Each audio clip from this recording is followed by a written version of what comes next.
Yeah, sometimes yeah nama etumu koshi obi.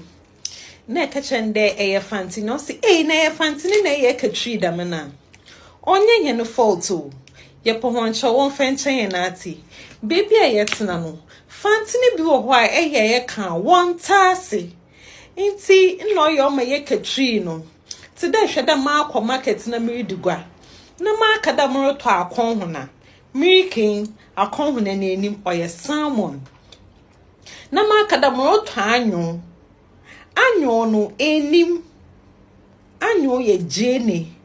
Inti sometimes yere Kasa na wantasa or de ye change na ye katri na won so water say ono nchre de ye na Kasa no ye nwe free yo ye Kasa no ye ka papa ye na Fanti mpo ebenya Kasa na America no onye odawa en feel me vibe na mama ke so hye so koye bia ehwa nti ono nche de Fanti no ye free oye do papa, and we are proud to say we are Fantis. No one can say who Fanti ni besia shama ho fe mama nda mo ho kaka na she Fanti ni besia papa bi ho fe no benezbani yesoda yeah yen finza girl cry ya popo yen sanu ye yezbanu mezbanu wo lazy hu the yes at least the feared ban e yo nye di ban what the spices what are you e di ban what the jane our friend anyo what mo wa kom watim no e da papa